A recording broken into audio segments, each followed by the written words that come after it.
Assalamualaikum warahmatullahi wabarakatuh. Di sini kami dari kelompok 3 akan menyampaikan materi tentang masyarakat cyber atau cyber community.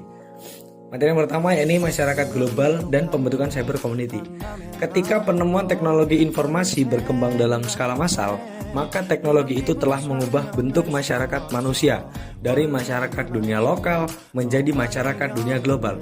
Perkembangan teknologi informasi mampu menciptakan masyarakat dengan dua dunia kehidupan, yaitu kehidupan masyarakat nyata dan kehidupan masyarakat maya atau dikenal dengan cyber community. Yang kedua, masyarakat maya, sisi lain kehidupan masyarakat manusia. Pada awalnya, masyarakat maya adalah sebuah fantasi manusia tentang dunia lain yang lebih maju dari dunia saat ini. Poin A, proses-proses sosial dan interaksi sosial. Di dalam masyarakat maya ada yang bersifat sementara dan ada juga yang bersifat menetap dalam waktu yang relatif lama atau menetap untuk selamanya.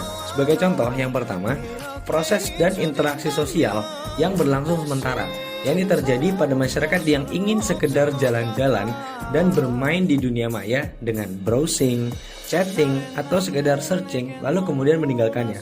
Yang kedua, proses dan interaksi sosial yang berlangsung lama, yakni terjadi pada masyarakat yang menjadi penduduk tetap dalam masyarakat tersebut dengan memiliki alamat rumah di sana dan berstatus sebagai penyewa atau pemilik, yakni mereka yang memiliki email, website, atau bahkan provider. Kemudian poin B, kelompok sosial maya. Ada dua, yaitu yang pertama kelompok intra. Keanggotaan seseorang dalam unit-unit kelompok intra yang berpusat pada server tertentu yang sifatnya menyerupai serumpun anggota dalam sebuah institusi. Kemudian yang kedua, kelompok inter. Walaupun secara umum hubungan internet ini hanya berlaku internal, namun sebenarnya intranet ini adalah sel-sel hidup dalam sistem sosial dunia maya yang lebih luas, yaitu internet. Jadi sesungguhnya kehidupan sosial dalam dunia maya bermula antara lain melalui koneksitas server to server melalui satelit yang disebut dengan internet. Kebudayaan dan masyarakat maya. Salah satu ciri adalah menciptakan kebudayaan dalam masyarakat maya. Kebudayaan yang dikembangkan adalah budaya-budaya pencitraan dan makna yang setiap saat diperbudayakan dalam ruang interaksi simbolis. Masyarakat maya menciptakan kultur universe yang dapat dijelaskan sebagaimana yang dimiliki oleh masyarakat nyata. Yang pertama, peralatan dan perlengkapan hidup masyarakat maya adalah teknologi informasi yang dikenal dengan media elektronik. Yang kedua, mata pencaharian dan sistem-sistem ekonomi. Yang ketiga, sistem kemasyarakatan yang dikembangkan dalam masyarakat maya adalah dalam bentuk sistem kelompok jaringan, baik intra maupun antar jaringan yang ada di dalam masyarakat maya. Yang keempat, bahasa masyarakat maya pada umumnya adalah bahasa Inggris yang digunakan berdasarkan pada konvensi dan kreativitas penggunaan bahasa ini. Yang kelima, karya komunitas maya adalah bagian dari karya seni pada umumnya. Yang keenam, sistem pengetahuan dikembangkan menggunakan proses pemberitahuan dan pembelajaran langsung secara trial dan error. Yang ketujuh, ada sistem religi atau kepercayaan. Masyarakat maya adalah waktu dan keyakinan bahwa setiap misteri dalam dunia maya dapat dipecahkan. Sesuatu yang menjadi ciri khas dari kebudayaan maya ini adalah sifatnya yang sangat menggantungkan diri pada media. Yang D, yaitu peranata kontrol sosial dan masyarakat maya. Masyarakat maya memiliki sistem peranata dan kontrol yang dibangun bersama atau dibangun sebagai sistem proteksi. Beberapa peranata dan kontrol sosial yang lazim dalam masyarakat maya dikenal sebagai login, password, atau PIN number yang digunakan sebagai tiket atau kata salam untuk masuk ke dalam website tertentu. Yang E, yaitu stratifikasi sosial, kekuasaan, dan kepemimpinan masyarakat maya. Jadi, masyarakat maya mengenal stratifikasi sosial berdasarkan pada besaran jaringan yang dimiliki. Jadi, dasar pembentukan stratifikasi masyarakat maya ditentukan pada seberapa besar kepemilikan jaringan dan informasi yang dapat diakses darinya. Yang pertama yaitu pemilik stratifikasi tertinggi atau stratifikasi yang pertama dalam masyarakat maya adalah seperti HTTP, dan www. Mereka memiliki jaringan terbesar dalam dunia maya sehingga hampir seluruh jaringan website di dunia menggunakan HTTP dan www karena HTTP dan www ini sebagai pintu gerbang masuk ke dalam dunia maya. Yang kedua ada stratifikasi sosial dalam masyarakat maya yang dikenal sebagai COM, net, org, .or, .gov, .go, dan .id, dan lain sebagainya. Yang ketiga, ada stratifikasi seperti Yahoo, Mailcity, Amazon, USA, Google, seperti contoh email, dan lain sebagainya. Yang terakhir yaitu F, perubahan sosial dalam masyarakat maya. Masyarakat maya adalah revolusi terhadap sebuah perubahan masyarakat nyata, bahwa manusia tak pernah puas hidup dalam dunia yang terbatas dan dalam ruang yang sempit. Ini memang benar-benar terjadi ya teman-teman. Perubahan masyarakat maya dikenal dengan dua konsep.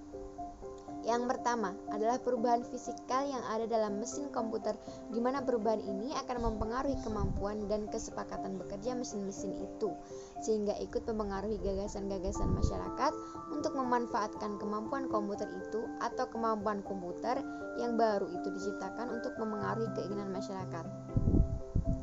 Yang kedua, pada sisi lain tuh perubahan yang terjadi dalam masyarakat maya adalah perubahan yang lebih tepat disebut sebagai perubahan sosial, di mana perubahan yang terjadi itu merupakan sebuah hukum alam serta setiap saat menimbulkan masalah baru. Materi yang selanjutnya adalah e-government dan e-commerce. Gagasan e-government telah dimulai sejak tersedianya fasilitas e-device dalam dunia maya melalui jaringan internet yang ada. Namun, e-government memiliki makna yang lebih luas dari e-device. E-government merupakan gagasan yang sangat realistis, di mana aktivitas kenegaraan dapat dibangun dalam dunia maya dengan efisien dan efektif. Contohnya adalah, melalui e-government, kepala negara dapat melakukan tugas-tugas kenegaraannya tanpa harus bertemu langsung dengan bawahannya. Ada beberapa hal yang memacu gagasan membangun e-government.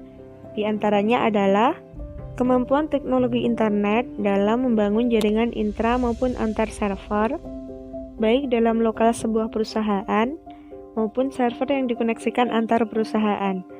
Kemudian, kemampuan teknologi internet dalam membangun fasilitas maya lainnya, seperti fasilitas pertemuan atau e-conference, surat menyurat atau email, dan seterusnya. E-commerce. Saat ini, e-commerce cakupannya lebih luas dan berkembang dalam banyak bidang komersial, perbankan, dan usaha-usaha retail. Begitu juga dengan pusat-pusat perdagangan dan informasi yang telah berkembang dengan sangat menggembirakan, sehingga tidak ada halangan bagi penciptaan realitas maya di masa depan. Untuk materi yang terakhir akan membahas tentang cyber law sebagai konsekuensi cybercrime. Beberapa hal kejadian penting dalam cybercrime yang terjadi pada masyarakat maya berupa merusak jaringan, pencurian, virus, dan masih banyak lagi. Berdasarkan survei AC Nielsen pada tahun 2001, Indonesia menempati posisi ke-6 di dunia atau ke-4 di Asia dalam tindakan kejahatan internet. Cyber law merupakan perangkat hukum positif yang digunakan untuk mengontrol akselerasi kehidupan dalam cyber community. Dalam artian, cyber law ini berupaya untuk melindungi secara hukum yang berkaitan dengan dunia maya ataupun internet. Barang siapa yang melanggar ketentuan hukum di dunia maya, maka pelakunya dapat diberi hukuman tertentu. Cyber law akan memainkan dua sisi pengendalian di dalam masyarakat. Yang pertama, secara genetik dan efektif menghukum setiap pelanggar dalam cyber community. Yang kedua, secara fisik, individu masyarakat siber dapat dihukum menggunakan hukum-hukum positif yang ada di masyarakat. Ini dikarenakan cyber community merupakan sisi lain dari masyarakat nyata. Beberapa prinsip utama dalam cyber law. Yang pertama, memberikan rasa aman terhadap setiap warga masyarakat. Yang kedua, memberikan rasa keadilan untuk beraktivitas dalam masyarakat maya. Yang ketiga, melindungi hak intelektual maupun hak material. Yang keempat, memberikan rasa jerah terhadap pelaku cybercrime.